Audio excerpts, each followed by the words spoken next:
Hello everyone, अस्सलाम वालेकुम। Welcome to my channel and my classes. मेरे क्लासेस में आपको बहुत बहुत खुश आमदीद। तो आज हम फिर से आपके लिए हाजिर हुए हैं ये धमाकेदार और बहुत मज़ेदार स्पेशल वीडियो लेकर के, ख़ासकर आपके फाइनल एग्ज़ाम होने वाले हैं। तो ये आपके लिए बहुत ही ख़ास वीडियो है। इसको आप जब आ गए हैं हमारी वीडियो पर तो शुरू से आखिर तक ज़रूर देखिए और पूरा फुल एक्सप्लेनेशन हम पूरी तफसील देने वाले हैं आपको चैप्टर 3 का। एक एक बात को एक एक पॉइंट को हम बहुत ही अच्छे से एक्सप्लेन करने वाले हैं। तो चलिए शुरू करते हैं हम सबसे पहले कि जो आपका चैप्टर 3 है ये क्या है। कहकशां उर्दू की बुक का ये है बाज़ पुराने लफ्ज़ों की नई तहकीक। और ये क्या है, ये मजमून है। इसके मुसन्निफ़ कौन है? इसके मुसन्निफ़ है सैयद सुलेमान नदवी। हम आपको दोनों डिपार्टमेंट में अलग अलग समझाएंगे, एक मजमून के बारे में भी समझाएंगे कि इसके में किसके बारे में जो है किस टॉपिक पर मजमून लिखा गया है, और हम सैयद सुलेमान नदवी के बारे में भी आपको हम स्पेशली बताएंगे कि सैयद सुलेमान नदवी की ज़िंदगी पर भी हम रोशनी डालेंगे कि वो कौन थे, कहाँ के थे और उन्होंने क्या क्या लिखा, उनका रुतबा क्या था, उनका पोस्ट क्या था। तो चलिए सबसे पहले हम शुरू कर देते हैं, सैयद सुलेमान नदवी से शुरू करते हैं। ये बात पता है कि गुज़रे ज़माने के बहुत ही ज़्यादा वो जाने माने एक मुसन्निफ़ रह चुके हैं। उनकी जो शख्सियत है वो किसी पहचान के मुताज नहीं। आज हम उनके बारे में किताबों में पढ़ते हैं और वो मुसन्निफ़ रह चुके हैं। तो हम सबसे पहले बता दें कि 19वीं सदी के आखिर में और 20वीं सदी की शुरुआत में बहुत सारे नामवर शख्स जो हैं वो मंजर आम पर आए, नेशनल लेवल पे वो लोग फेमस हुए। यानी कि आप समझ रहे हैं ना, 19वीं सदी के आखिर में और 20वीं सदी की शुरुआत में बहुत सारे शख्स होते हैं ना कि मतलब कोई ऐसा ऐसा कारनामा अंजाम देते हैं, वो फेमस होते हैं, मंजर आम पर आते हैं, मशहूर और मारूफ होते हैं, लोग उन्हें जानते हैं, घर घर में उनके चर्चे होते हैं। तो उसमें भी बहुत सारे लोग उस टाइम पे फेमस हुए थे अपने अपने काम और अपने अपने कारनामों के जरिए। उसमें सैयद सुलेमान नदवी का भी नाम आता है। अबुल कलाम आज़ाद जो थे उस ज़माने में बहुत सारी शख्सियात थी जिन्होंने आंखें खोली, जो मंजर आम पर आए। उनमें एक अबुल कलाम आज़ाद थे जो मंजर आम पर आए, कौमी सतह पर उभरने में कामयाब रहे। और उन्हीं के साथ सैयद सुलेमान नदवी भी उस ज़माने में 20वीं सदी के शुरुआत में कौमी सतह पर उभरने में कामयाब रहे। जी हाँ, कौमी मंजर आम पर आए, कौमी सतह पर, यानी कि नेशनल लेवल पे वो लोग मशहूर और मारूफ हुए, घर घर में उनकी चर्चे हुए, लोगों ने उनको जाना कि वो मुसन्निफ़ है अपने कारनामे की वजह से। अब बताते हैं कि उन्होंने क्या लिखा। तो सैयद सुलेमान नदवी जाने माने एक मुसन्निफ़ रह चुके, वो एक मजमून निगार थे। उनकी बहुत सारी मशहूर किताबें थी जिनको उन्होंने लिखा। अब आते हैं कि मतलब मदारिस से फारिग होकर के कौमी मंजरनामे पर उभरने में कामयाब रहे। मौलाना अबुल कलाम आज़ाद के साथ सैयद सुलेमान नदवी का नाम अहमियत का हामिल है। हमने अभी बताया कि 20वीं सदी के जो शुरुआत में और 19वीं सदी के आखिर में बहुत सारी शख्सियत ने आंखें खोली, वो मशहूर और मारूफ हुए। मतलब क्या होता है ना कि पब्लिक होते हैं, लोग फेमस हो जाते हैं तो वायरल हो जाते हैं, लोग उन्हें जानने लगते हैं। तो उसी तरह से तो अबुल कलाम आज़ाद के साथ उनका भी नाम एक इम्पोर्टेंस रखता है, उनकी अहमियत का हामिल है। इतना जान के अब आते हैं कि उनकी तालीम क्या थी, उनका नाम क्या था, पैदाइश उनकी क्या थी।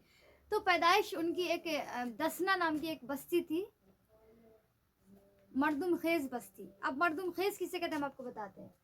पैदाइश वो कहाँ के थे रहने वाले, रहाइश का उनकी सूबा बिहार की एक मरदुम खेज बस्ती, दसना नाम की एक बस्ती थी, वहीं वो पैदा हुए। रहाइश का उनकी वहीं थी, सूबा बिहार की एक बस्ती थी, दसना याद रखिएगा। मरदुम खेज कहा जाता है एक एजुकेटेड, जिस गांव में बहुत ज़्यादा पढ़े लिखे लोग, फैमिली में पढ़े लिखे लोग रहते हैं ना, बहुत ज़्यादा आला तालीम याफ्ता, उसको उर्दू में मरदुम खेज कहता है, जिसे कहते हैं हम लोग एजुकेटेड विलेज, एजुकेटेड बस्ती कह सकते हैं ऐसे, ठीक है। तो उसको मरदुम खेज कहा जाता है।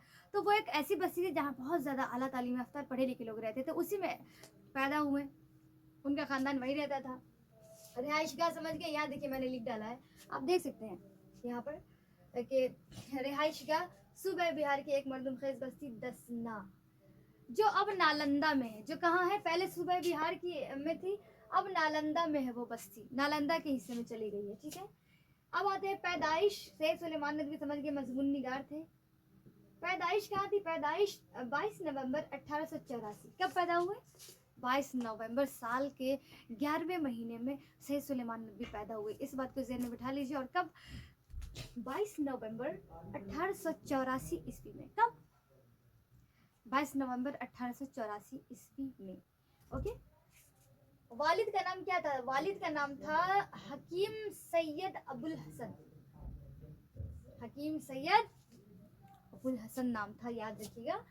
वालिद का नाम था, इतना समझ। देखिए अगर मैं आपको एक बार बता दूं कि वालिद का नाम सैयद अबू हसन था, तो आपको कभी भी जहन में नहीं बैठने वाली है। एक बार में अगर आपको कोई भी बात बता दे तो अब स्वामी विवेकानंद तो सभी है नहीं, बहुत कम बच्चे ऐसे होते हैं 5% आप 100% में कि उसको सिर्फ एक बार बात बता दिया जाए तो वो दिमाग में आ जाती है।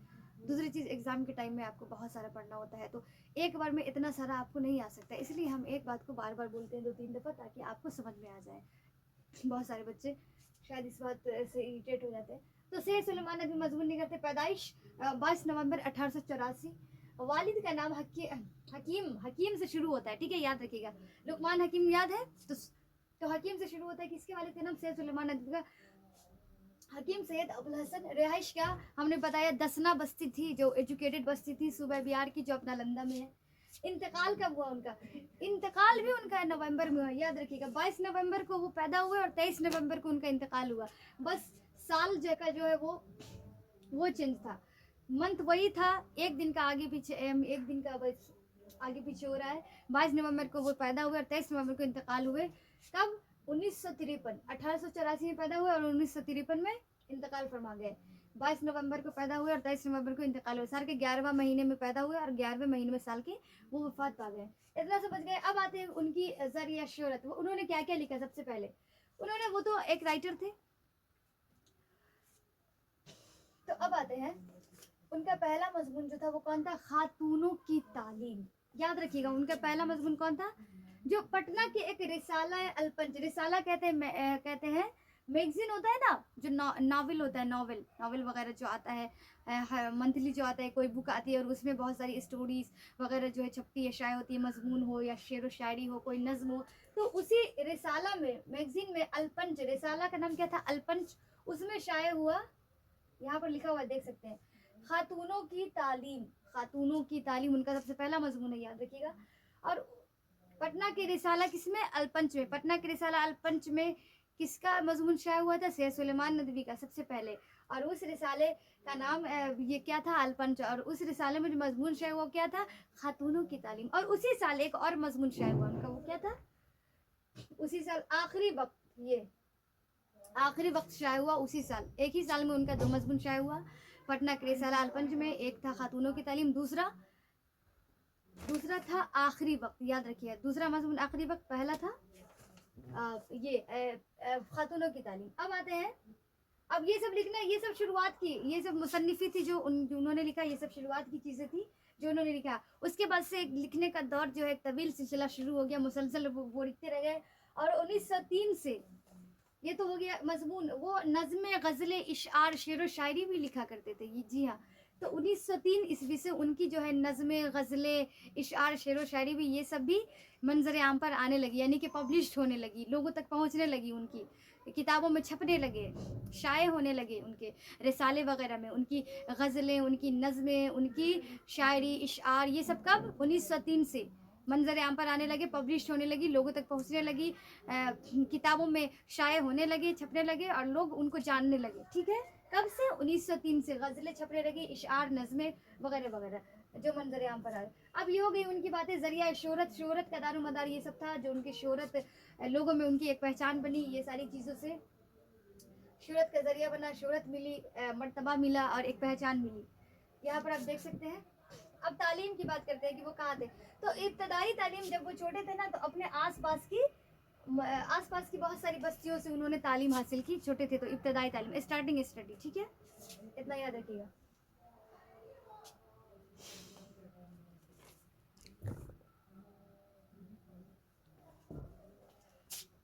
क्या समझ में आई बातें?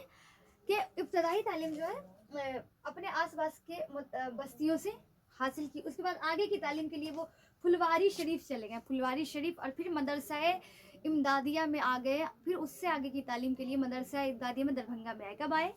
यहाँ पर देखिए, अपने आसपास की बस्तियों से, मुतअद्दिद अलग अलग बस्तियों से उन्होंने बहुत सारी बस्तियों से तालीम हासिल की, स्टार्टिंग स्टडी। फिर उसके बाद क्या, फुलवारी शरीफ गए हैं तालीम हासिल करने के लिए।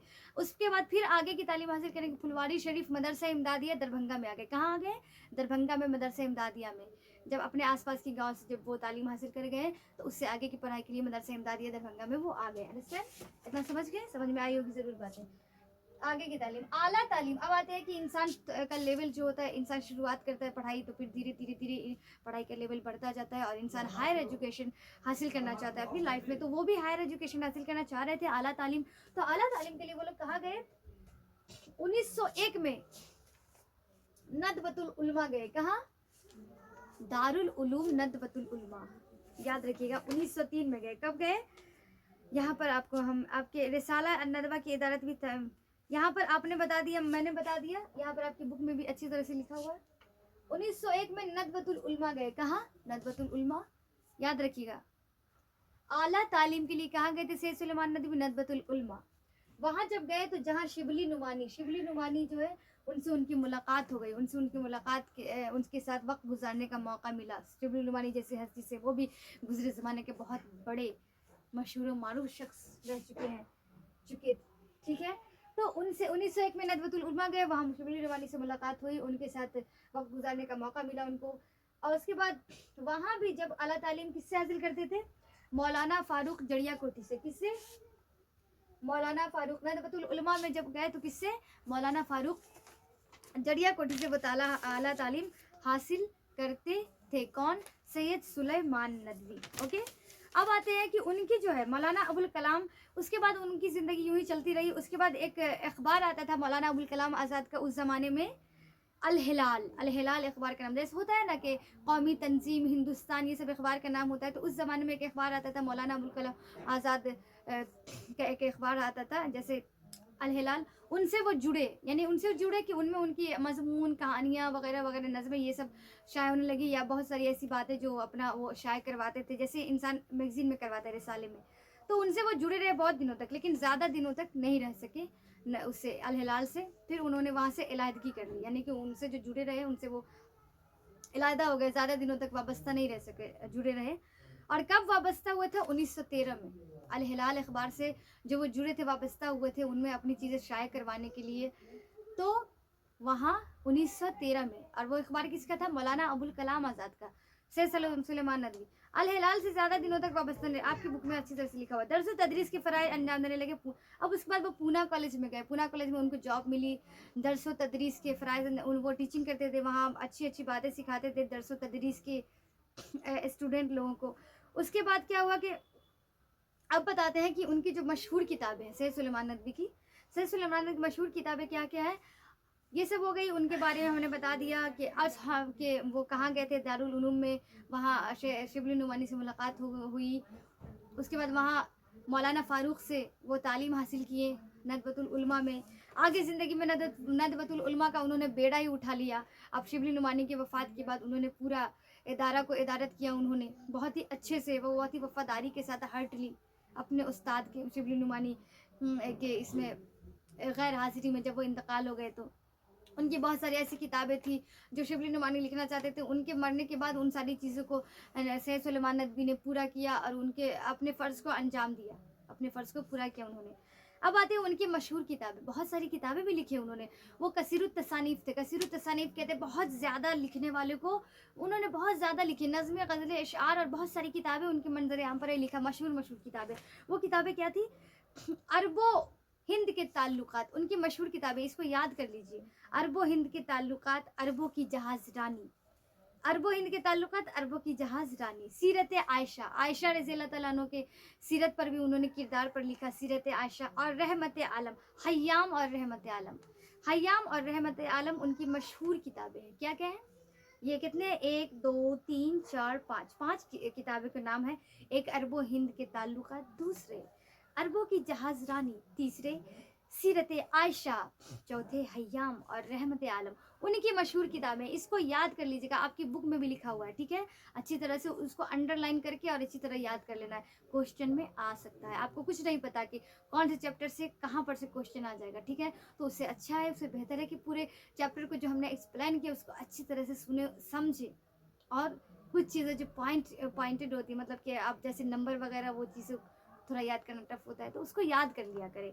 5 किताबों के नाम याद है, इसको अच्छी तरह पढ़ भी लीजिएगा तो आराम से ज़हन में सेट हो जाएगा। तो ये थी उनके बारे में हमने बताया आपको, ये सारी बातें, ये नोट्स हमने बनाए हैं, इसको आप अच्छी तरह से देख सकते हैं। ओके, यहाँ पर अब आते हैं बाज़ पुराने लफ्ज़ों की नई तरतीब। इसके में कुछ लफ्ज़ है ना जिसका मतलब कुछ और था और लोगों ने अपने आम बोलचाल में उसको क्या किया, इस्तेमाल करने लगे, यानी कि किसी और काम में उसको इस्तेमाल कर ले, किसी और बातों में उसको इस्तेमाल कर ले। कुछ लफ्ज़ पुराने ऐसे हैं जिनका मतलब कुछ और था, लेकिन उन्होंने कुछ और मतलब बना दिया और फिर उसको एक रिवाज चल गया उसको मतलब किसी और बातों में उसको बोलने का।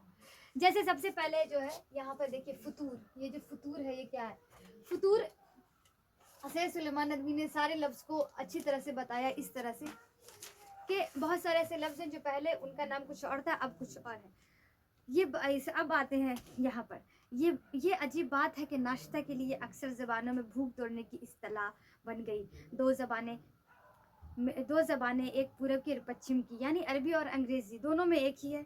अरबी में उसको फतूर कहते हैं, यानी कि क्या कहते हैं, उसी से मुसलमान का अफ्तार निकला है। फतूर का मतलब तोड़ने का होता है, यानी कोई इंसान भूखा है पूरे दिन, उसके बाद जो है कुछ खाता है पीता है, यानी भूख तोड़ने को कहते हैं फतूर। ठीक है, अरबी में फतूर कहते हैं। इसी से हम लोग का जो अफ्तार निकला है, जैसे कि हम लोग पूरे दिन रोज़ा रखते हैं, तो रोज़ा रखने के बाद अपनी भूख को क्या करते हैं, खाते हैं तो तोड़ देते हैं ना। बताओ आप भूखा है, नहीं अब तोड़ दिया आपने भूख को। जैसे इंसान हड़ताल करता है, जब हड़ताल आपकी मांगे पूरी हो जाती है तो हड़ताल टूट गया, अब हड़ताल ख़त्म है क्योंकि। तो इसी तरह से इंसान रोज़ा रखता है पूरे दिन, तो फिर खा लेता है अफ्तार, तो फिर आपकी क्या होती है, भूख क्या होती है, जो पूरे दिन आप भूखे रहते हैं पूरा, तो वो भूख टूट जाती है, रोज़ा टूट जाता है, आप मतलब भूख टूट जाती है, आप खा लेते हैं, आपको मिल जाती है जो आपकी डिमांड होती है पूरे दिन की, भाई शाम हो कि हम जल्दी से कुछ खाएं।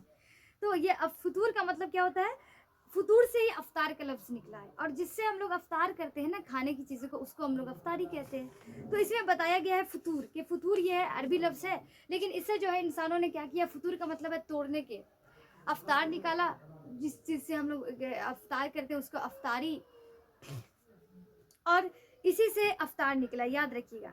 जिसने कुछ खाया पिया ना हो, अब देखिए ये नाम तो इस आदमी का था जिसके मुंह में सुबह से कुछ, यानी ये नाम इंसान को कहा जाता है कि भाई ये फतूर है मतलब भूखा हुआ है, लेकिन इसने इन चीज़ों का नाम रख दिया, यानी कि अफ्तारी, फतूर से ही अफ्तारी बना, अफ्तार निकला, अफ्तार से अफ्तारी। तो जो चीज़ों से हम लोग खाते हैं अफ्तार को, तो मतलब रोज़ा को तोड़ते हैं, रोज़ा तो जो मतलब अफ्तार करते हैं हम लोग अफ्तारी से, तो वो तो नाम था इंसान का कि फतूर, लेकिन वो अब खाने पीने की चीज़ों का नाम दे दिया गया। तो वही बताया है कि फतूर का मतलब कुछ और था पहले से, बाज़ पुराने लफ्ज़ों के, पुराना लफ्ज़ है ये बहुत पुराना, और उससे ही अफ्तार निकला और अफ्तारी निकला है। फतूर का मतलब होता है तोड़ने के, यानी कि सुबह से जिसने कुछ खाया पिया ना हो और जो वो खाता है भूख को तोड़ता है, उसे ही फतूर कहते हैं। इतना समझ गए। अब आते हैं निहार मुँह। निहार मुँह का मतलब क्या होता है, बासी मुँह। निहार मुँह का भी मतलब होता है, इस मानी में एक और लफ्ज़ आता है निहार, आप बोलते हैं निहार मुँह, ये भी फारसी है, मगर देखिए कि ये फारसी हिंदुस्तानी से ऐसा मिल गया। ये जो निहार है ना, निहार लफ्ज़ ये फारसी से आया, याद रखिएगा। फारसी भी एक लैंग्वेज है, एक ज़बान है। निहार मुँह ये फारसी है, मगर देखिए कि ये फारसी हिंदुस्तानी से ऐसा मिल गया, गोया हिंदुस्तानी है, यानी हाँ। तो ये फतूर हो गया। अब हम आते हैं यहाँ पर निहार मुँह, इसको हम आपको समझाएंगे। ओके, तो ये क्या है, अब ये आते हैं बताते हैं कि निहार मुँह कहते हैं बासी मुँह, यानी कि जो सुबह से कोई इंसान कुछ खाया पिया नहीं होता, हम लोग उसे आम भाषा में क्या कहते हैं, आम बोलचाल में, कि भाई ये अभी तक निहार मुँह है। कहते हैं निहार मुँह पानी पी लिया करो, निहार मुँह ये कर दिया करो, निहार मुँह वो कर दिया करो। तो निहारी, यही निहार मुँह से निहारी बना है, यानी कि निहार मुँह इसका मतलब कुछ और है, लेकिन इसी से निहारी बना करके लोगों ने इसी चीज़ का नाम दे दिया। जो बाजार में पकी पकाई चटपटी मिलती है, दिल्ली और लखनऊ में ये आम है, दिल्ली और लखनऊ में ये बहुत ज़्यादा मिलती है, हर शहर में मिलती है, हर जगह मिलती है, लेकिन दिल्ली और लखनऊ का ज़्यादा फेमस है। अब हम बताते हैं आपको, इस मानी एक और लफ्ज़ निहार आप बोलते हैं, निहार मुँह ये फारसी है। क्या है, ये फारसी है, मगर देखिए कि ये फारसी हिंदुस्तानी से ऐसा मिल गया कि गोया हिंदुस्तानी ही है, उसकी असलियत नहार है।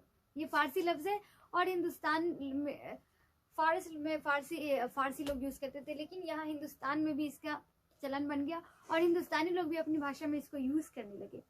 इसकी असलियत नहार है, मतलब नाहार का मतलब क्या, ना मतलब नहीं, हार का मतलब गज़ा, यानी गजा नहीं खाया हुआ, यानी कि सुबह से कुछ नहीं खाया हुआ निहारी मुंह को इसे कहते हैं बासी मुंह, जो सुबह से कुछ नहीं खाते हैं। अब आते हैं यानी कि खाया हुआ। अब इससे नहारी यानी निहारी तैयार हुई, जो सुबह को निहार मुंह खाई जाए। और लखनऊ और दिल्ली में ये खास चीज हो गई, यानी सुबह सुबह ये बाजारों में क्या मिलती है, चटपटी पकाई हुई निहारी और रोटी, पता ही होगा आप लोगों को, बनती है जो सबको पता है, ठीक है, ओके। निहारी और रोटी जो खाते हैं लोग, तो सुबह सुबह बाजारों में मिलती है और लोग जाते हैं होटलों में, चटपटी पकाई हुई बहुत ही टेस्टी मजेदार, और लोग खाते हैं। तो यही निहार मुंह का मतलब होता है बासी मुंह, लेकिन निहार से निहारी बन गया और इसको लोग किसी चीज का नाम देकर के इस्तेमाल करने लगे। इसकी पहचान समझ गए, ये हो गया, अच्छी तरह से समझ लीजिए। निहार मुंह का मतलब बासी मुंह होता है। नाहार से निहार बना है, ये फारसी लफ्ज है, लोग हिंदुस्तानी लोग भी इसे यूज करने लगे।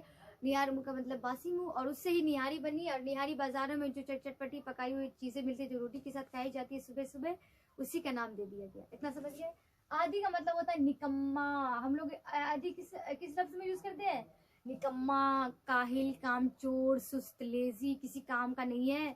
कोई भी इंसान हमारे घरों में या अदर जगह कोई इंसान बहुत ज्यादा कामचोर होता है ना, सुस्त, काहिल, कामचोर, कोई काम नहीं करना चाहता, उसको हर वक्त आराम करना होता है, एकदम अस्कता, कहते हैं ना कि बड़ा अस्कता है, ये अहदी एक नंबर का निकम्मा।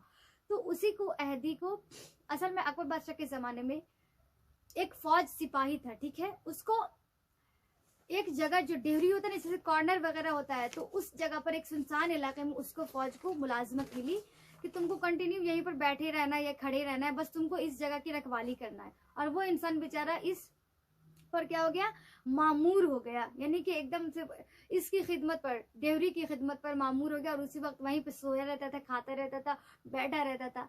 तो उसका नाम अकबर बादशाह ने बाद में क्या रख दिया, देखा कि ये इंसान अकेला यहीं पर रहता है, अकेला, अहदी का मतलब अकेला होता है, तो उसी का नाम अकबर बादशाह ने अहदी रख दिया, ठीक है, अहदी होता है, अहदी, अहदी। तो उसी को लोगों ने देखा कि भाई ये ना इंसान बड़ा अकेला, निकम्मा, काहिल, कामचोर, सुस्त, कोई काम हम करता नहीं, रेगुलर यहीं पर खड़ा रहता है, बस एक जगह पर, कभी सोया रहता है, कभी बैठा रहता है, कोई काम नहीं करता, बस देखता रहता है, रखवाली करता रहता है जगह की। तो ये एक नंबर का अहदी है। अब लोग, बहुत सारे लोग जो घरों में या अदर जगह पे भी जो इस तरह के लोग हुए ना, निकम्मे लोग, कोई काम हम नहीं करते थे, कामचोर, सुस्त को, तो उसको भी लोग अहदी बोलने लगे, यानी कि भाई बोला कि ये तो आदी है, बिल्कुल उसी की तरह। वो जो आदी है ना, जो हर वक्त खाता पीता सोता रहता है, कोई काम हम नहीं करता, बस ड्यूटी पे बस देखता रहता है उस जगह को, उसकी जगह की रखवाली करता रहता है, तो ये भी बस, तो उसी से अहदी, अहदी से अहदी बना दिया। यानी कि अब हम लोग आम बोलचाल में जो चाहिल और काहिल, कामचोर, सुस्त होते हैं ना, उसको हम लोग अहदी, अहदी बोलते हैं, अहदी, यानी अहदी का मतलब हम लोगों ने क्या बना दिया, निकम्मे को।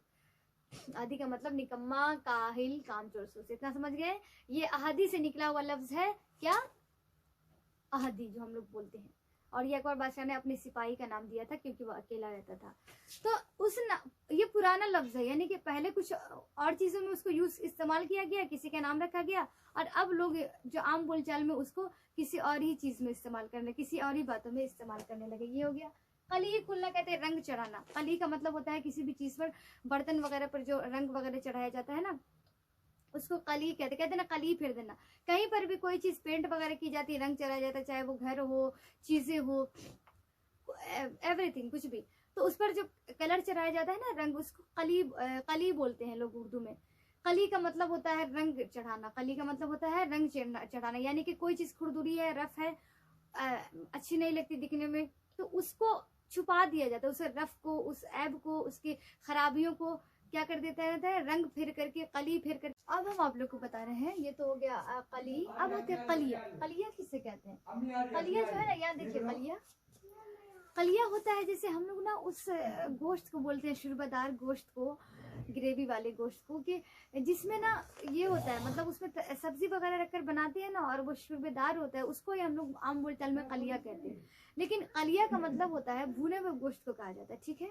कलिया, ये कलिया से जो है, कलिया से ये कलिया बना है, ठीक है।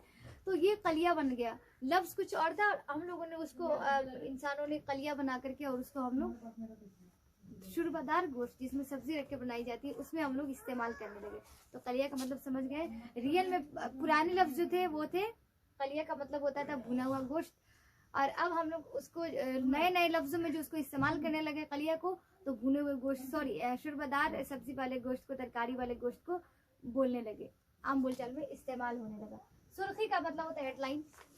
मतलब कि पहले ज़माने में जो कोई भी बुक लिखी जाती थी, कलमी किताबें या कलमी अखबार, कलम से जो लिख करके कोई चीज़ शाये होती थी ना, प्रिंट होती थी और जो लोगों तक जाती थी, तो उसका जो हेडलाइन, जैसे कि कोई भी चीज़ मजमून हो, सबका एक एक नाम होता है, अफसाना हो, नज़म हो, इशार हो, शेर शायर, सबका कुछ ना कुछ नाम होता है, उन्वान जिसे कहते हैं, बाब।